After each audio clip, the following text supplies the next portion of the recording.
A woman who acted as a midwife during an at-home birth is sentenced to state prison. Today is Wednesday, October 16th, and this is 570 News on the Go, brought to you in part by NorthCentralPA.com. A frosty start followed by a sunny day, a high in the low 50s.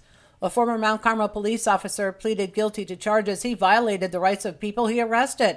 Kyle Shower is one of 3 officers indicted by a federal grand jury. He agreed to plead guilty to 1 count of conspiracy to deprive rights under the color of law and faces a maximum of 10 years in prison. The 3 officers used excessive force when arresting people. In 22 different arrests, they kicked, punched, and choked those they were arresting.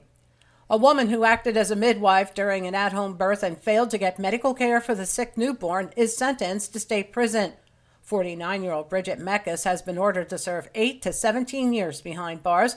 The New York State woman had previously been convicted of involuntary manslaughter for the 2022 death of the infant. She did not have a medical license, but served as a midwife during the birth of the child of Drew and Amy Honecki. All 3 knew the baby was in trouble and dying, but they failed to call 911. The baby died 2 days after birth. The Honeckis previously pleaded guilty and were sentenced. More Good Hair Days Hair Salon on Main Street in Watsontown was the scene of a basement fire Tuesday morning. Crews made quick work of the blaze and no injuries were reported. The Lycoming Regional Police are working on a theft investigation involving the CVS pharmacy in Jersey Shore. Just before 6 p.m. September 26th, a man and a woman entered the store and stole over $1,100 worth of items. Police believe the suspects are from out of the area and have also been involved in thefts from other CVS pharmacy locations. Pictures of the 2 suspects can be seen on Crime Watch. A Mifflin man is facing thousands of dollars in federal fines following an incident at the State College Regional Airport.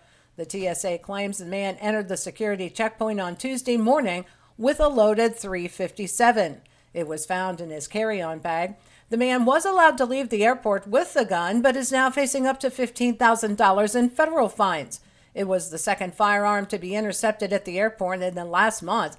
TSA officials say passengers are permitted to travel with firearms only in checked bags and only if the firearms are unloaded and packed in a hard-sided and locked case. The developer of a proposed medical marijuana dispensary for Clinton County's Woodward Township has been granted a conditional use permit. The township supervisor signed off on the permit for Terrapin to purchase the former M&T Bank building in Dunstown. Terrapin plans to refurbish the vacant building for their first ever Pennsylvania dispensary. The Renovo Record reports that under conditions of the permit, the dispensary can only operate as a medical marijuana facility and not recreational if that were to become legal in the future. And more traffic changes are announced for the greater Williamsport area as part of today's appearance of Republican vice presidential candidate J.D. Vance. In addition to the streets being closed around the Liberty Arena in downtown Williamsport, there are also closures in Montoursville. Between 1:30 and 5:30, you'll not be able to enter or exit the 100 and 200 blocks of Broad Street using the alleys. However, there will not be restrictions for private driveways and businesses. J.D. Vance is scheduled to hold a rally at the Liberty Arena at 3 o'clock today. For the latest in news and events, head on over to NorthCentralPA.com. I'm Liz Brady, and you're up to date with 570 News on the Go.